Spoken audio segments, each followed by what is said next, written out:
हमारे इस YouTube channel में भरपूर स्वागत है। आज के इस वीडियो लेक्चर के अंतर्गत हम बात करेंगे एमपीपीएससी प्रीलिम्स के लिए जो है एकदम मुख्यतः टॉपिक के बारे में चर्चा करूंगा। मैं पॉलिटी के एकदम ऐसे 100% क्वेश्चन पूछे जाने वाले टॉपिक के बारे में बात करूंगा। आप उन टॉपिकों को ओनली 5 से 6 दिन में, ज़्यादातर आप 10 दिन में पूरे के पूरे टॉपिक को आप कंप्लीट कर पाएंगे। ये मेरा वादा है अगर आप अच्छे से पढ़ाई करेंगे मन से तो आइए जानते हैं वो टॉपिक कौन से हैं जहां से आपको 100% क्वेश्चन, अगर 10 क्वेश्चन पूछे जाएंगे तो आपको 8 से 9 क्वेश्चन आपको जरूर मिलेंगे। मैंने तो एमपीपीएससी प्रीलिम्स 2022 दिया है, क्वालिफाई भी किया है, तो मुझे मालूम है मैंने कौन सी अप्रोच अपनाई थी। वही अप्रोच आप सभी लोगों के सामने आज के इस वीडियो लेक्चर के अंदर शेयर करने जा रहा हूं। तो आप लोग हमारे इस वीडियो को लास्ट तक देखना। ज्यादा लंबा वीडियो नहीं होगा, ज्यादा से ज्यादा 3 से 4 मिनट का वीडियो होगा, लेकिन आपके जीवन में आपके इस एमपीपीएससी प्रीलिम्स के लिए एक महत्वपूर्ण मोड़ होगा ये। तो आइए अब मैं स्टार्ट करता हूं। तो जितने भी मेरे भाई बहन देख रहे हैं, अगर आप तक हमें हमारे इस वीडियो को लाइक नहीं किए तो एक लाइक या डिसलाइक जरूर कर सकते हैं, जो भी आपको लगे।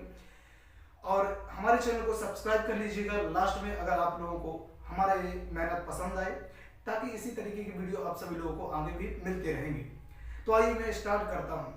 सबसे महत्वपूर्ण, आप सभी लोग जानते हैं कि एमपीपीएससी प्रीलिम्स के लिए पॉलिटी का सेक्शन बहुत ही महत्वपूर्ण होता है।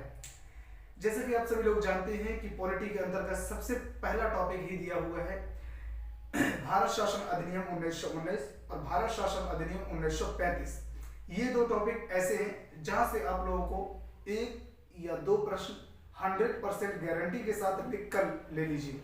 आपको 1 या 2 क्वेश्चन जरूर मिलेंगे, या तो भारत शासन अधिनियम 1919 से मिलेगा या भारत शासन अधिनियम 1935 से मिलेगा। अब क्वेश्चन चाहे जिस तरीके का हो।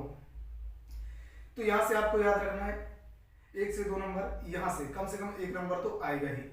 इसके बाद आपको भारतीय संविधान सभा के बारे में याद रखना है। भारतीय संविधान सभा का गठन कैसे हुआ, किस अधिनियम के द्वारा हुआ, ये भारतीय संविधान सभा में कितनी जो है मेंबर हुआ करते थे, किन किन लोगों ने भाग लिया, किन किन लोगों ने, कौन प्रथम अध्यक्ष थे, कब कब इनकी बैठकें हुई, किस किस संविधान और जो है कौन कौन से लोग, जैसे डॉक्टर बी.आर. अम्बेडकर जी थे, कौन कौन सी समितियां थी, किस समिति के कौन अध्यक्ष थे, इनके बारे में कौन उपाध्यक्ष थे, कौन इसके स्पीकर थे। तो इन चीजों के बारे में आप जरूर याद रखिएगा, कौन पहली महिला थी। और मैं एक बात बता देना चाहता हूं कि इसमें जिन्ना और गांधी जी का कभी भी नाम आए ना संविधान सभा से लेकर रिलेटेड, आप उसको नहीं टिक लगाएंगे, यानी कि वो दोनों शामिल नहीं थे, कभी भी आपको नाम आए। ये मैं आप लोगों को हिंट दे देता हूँ, ठीक है।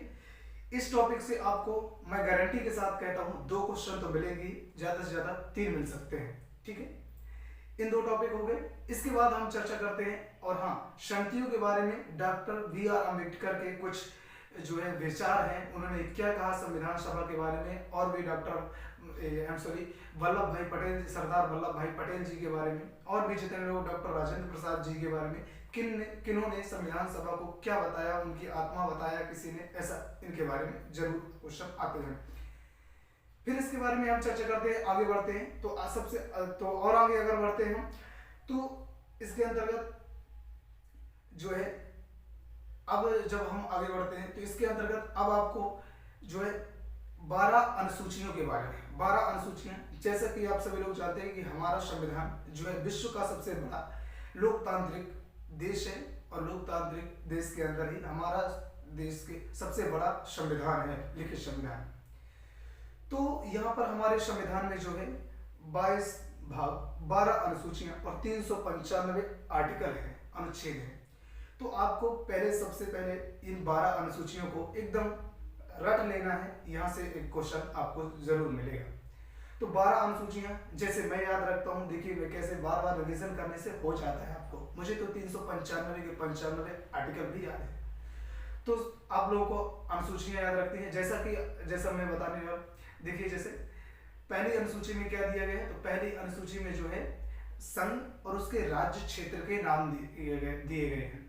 संघ यानी कि सेंटर, और उसके राज्य यानी कि स्टेटों के नाम दिए गए। दूसरी अनुसूची की बात करें तो उसमें प्रधानमंत्री यानी कि संसद के अंदर जो बड़े बड़े जो लीडर होते हैं उनकी जो है वेतन भत्ते की बात की गई है। जो अनुसूची 3 है उसके अंतर्गत, अनुसूची 3 के अंदर उनकी शपथ की बात की गई है उन्हीं लोगों की। अनुसूची 4 है उसमें राज्यसभा की सीटों की बात की गई है, राज्यों को कितनी कितनी सीटें दी जाएगी। अनुसूची जो 5 है उसमें अनुसूचित जाति और जनजाति के लिए सीटों का आरक्षण किया गया है की बात की गई है। अनुसूची जो 6 है उनमें पूर्वी राज्यों के लिए जैसे असम, मेघालय, त्रिपुरा, मिजोरम इनके लिए कुछ विशेष पिछड़ी जनजातियों के लिए प्रावधान किए गए हैं संविधान। इसके बाद अनुसूची 7 की बात कर ले तो सेंटर यानी कि संघ और राज्यों के बीच शक्तियों का विभाजन की बात की गई है। जैसे समवर्ती सूची, संघ सूची, राज्य सूची, अवशिष्ट सूची इनके बारे में बात करें। 8वीं अनुसूची की, 8वीं अनुसूची में 22 भाषाओं का जो है भारतीय 22 भाषाओं का जो है वर्णन किया गया है, जिसमें सिंधी भाषा सबसे पहले जोड़ी गई थी। इसके बाद अनुसूची 9 की बात कर लें तो अनुसूची 9 में भूमि सुधार से संबंधित है। इसी के अंतर्गत आता है केशवानंद भारती मामला और जो है गोरखनाथ मामला, जो कि राजस्थान के 2 भाई थे, ठीक है ना, इसी से संबंधित है। इसके बाद बात करते हैं आगे अनुसूची 10। अनुसूची 10 दल बदल कानून की बात करता है। अनुसूची 11 की बात करें तो पंचायतों के बारे में प्रावधान करता है, जिसके अंदर 73वां संविधान संशोधन सन 1992 का है, लेकिन 3 में लागू हुआ। इसके बाद बात कर लेते हैं अनुसूची 12 की। अनुसूची 12 में पंचायतों और नगर निकायों की बात की गई है, जो 74वां संविधान संशोधन सन 1992 का है, लेकिन 1993 में ये भी लागू हुआ। तो 12 अनुसूचियां ऐसे ही आपको याद रखना है किस अनुसूची में क्या दिया गया, बहुत ही इंपॉर्टेंट है। यहाँ से आपको लगभग 1 से 2 क्वेश्चन मिल सकते हैं। इसके बाद में आपको संविधान संशोधन के बारे में याद रखना है, कौन कौन से संशोधन हुए। जैसे पहला संविधान संशोधन सन 1951 में हुआ। इसी तरीके से जो है 61वां संविधान संशोधन सन 1988 में हुआ, जो कि हाँ 6 से 14 वर्ष तक के बच्चों को निःशुल्क शिक्षा का प्रावधान करता है। इसी तरीके से जैसे संविधान संशोधन, इसी तरीके से अगर आप 44वां संविधान संशोधन सन 1978 की बात कर लें तो उसमें मौलिक अधिकारों की बात की गई थी, जिसमें मौलिक अधिकार को हटाया गया, संपत्ति के अधिकार को हटा दिया गया था। इसी तरीके से अगर आप बात कर लें तो 86वां संविधान संशोधन की बात कर लें। इसी तरीके से आप जो है 52वां संविधान संशोधन की बात कर लें। इसी तरीके से आप 100वां संविधान संशोधन की बात कर लें। इसी तरीके से आप जो 101वां संविधान जो जीएसटी से संबंधित है, बहुत ही इंपॉर्टेंट है जीएसटी से संबंधित। इसी तरीके से 104 तक अभी संविधान संशोधन हो चुके हैं, तो इनके बारे में आप लोगों को याद रखना है। यहाँ से बहुत इंपॉर्टेंट क्वेश्चन पूछे जाते हैं, यहाँ से भी आपको 1 से 2 क्वेश्चन मिल सकते हैं। इसके बाद आप सभी लोगों को आर्टिकल्स की याद रखना है।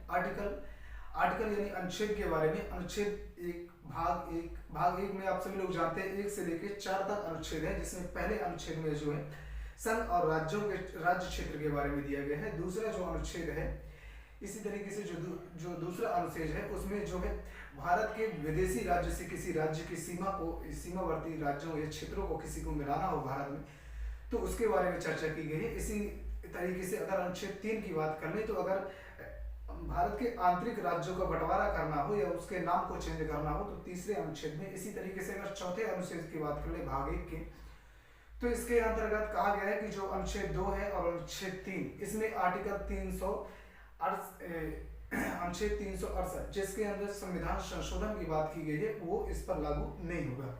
इसी तरीके से अगर हम भाग जो है कि भाग 2 की बात कर ले तो भाग 2 में भी इसी अनुच्छेद 5 से लेकर अनुच्छेद 11 तक की बात की गई। फिर मौलिक कर्तव्यों के बारे में भाग 3 को आप याद, बहुत ही इंपॉर्टेंट, यहाँ से आपको जरूरी क्वेश्चन मिलेगा। पिछले साल आया था अनुच्छेद 17 के बारे में, जो कि अस्पृश्यता यानी छुआछूत के बारे में बात करता है। यहाँ आपको याद रखना है मौलिक कर्तव्यों के बारे में। आर्टिकल 32 के बारे में, जैसे अगर आपने मौलिक अधिकारों का हनन हो रहा है तो आप सीधे सुप्रीम कोर्ट में याचिका दायर कर सकते हैं, इसके बारे में आपको याद रखना है। इसी तरीके से आपको भाग 5 जो राष्ट्रपति, संघ की कार्यपालिका, संघ की जो है कार्यपालिका, राष्ट्रपति, उपराष्ट्रपति के बारे में आपको याद रखना है। अनुच्छेद जो है 52 राष्ट्रपति की बात करता है। अनुच्छेद जो है 61 राष्ट्रपति पर महाभियोग की बात करता है। अनुच्छेद अगर आप बात कर लें अनुच्छेद 368 जो कि संविधान संशोधन की बात करता है, बहुत ही अनुच्छेद 108 के बारे में याद रखिए, अनुच्छेद 222 के बारे में याद रखिएगा, जो कि सुप्रीम कोर्ट किसी एक सुप्रीम कोर्ट से दूसरे सुप्रीम कोर्ट में जब राष्ट्रपति किसी न्यायाधीश को नियुक्त करता है, यही क्वेश्चन पूछा गया था 2022 में मेरे टाइम में, और वही गलत हो गया। अनुच्छेद 222 के तहत करता है। अनुच्छेद 129 के तहत जो है, अगर न्यायपालिका कोई भी अपना जो है डिसीजन देती है तो उसका अभिलेख बन जाता है। इसी तरीके से तो आपको पूरे के पूरे अनुच्छेद याद रखना है, और उच्च न्यायालय और न्यायिक व्यवस्था के बारे में, जुडिशरी के बारे में आपको याद रखना है। अनुच्छेद 124 से लेकर और आगे जाकर ये लगभग अनुच्छेद 178 तक की बात की गई है, अनुच्छेद 118। तो इन चीज़ों के बारे में आपको याद नहीं, वही आपको अनुच्छेद 352 के बारे में याद रखना है, जो भारतीय राष्ट्रीय आपातकाल से संबंधित। वही अनुच्छेद 356 के बारे में याद रखना है, जो राजकीय आपातकाल की बात करता है। तो इन टॉपिकों पर जितने भी मैंने टॉपिक बताए, केवल और केवल आपको इन्हीं टॉपिक को पढ़ लेना है। आपको 8 से 10 अंक आपको जरूर मिल जाएंगे। और हाँ, इसी के अंतर्गत अर्थव्यवस्था, इकोनॉमी की बात की गई है, तो आपको इकोनॉमी में ज़्यादा पढ़ने की, केवल बैंकिंग के बारे में पढ़ना है। बैंकों की स्थापना कब हुई, बैंकों का राष्ट्रीयकरण कब हुआ, उनकी डेट याद रखना है, किस तरीके के नोटों की, कौन वर्तमान में जो है, पहले कौन जो है आरबीआई के गवर्नर थे, वर्तमान में कौन है, इनके बारे में आपको, पहली महिला कौन है, इनके बारे में आपको याद रखना है। वहाँ से आपको 1-2 क्वेश्चन मिल जाएंगे। तो 8 से 10 क्वेश्चन का जुगाड़ आपका हो जाएगा, जिसमें से 18 से 20 अंक आपको यहाँ से मिल जाएंगे। तो दोस्तों, कैसा लगा हमारा वीडियो? अगर आप लोगों को पसंद आया हो तो एक लाइक, शेयर और सब्सक्राइब चैनल को कर लीजिए, ताकि इसी तरीके के हम अगले वीडियो में, अब एमपी का पोर्शन लेके आएंगे, फिर अगले वीडियो में और यूनिट 10 का पोर्शन लेके आऊँगा मैं। जिस तरीके से मैंने तैयारी की है, वही टॉपिक आपको बता रहा हूँ, और ज़्यादा आपको भाग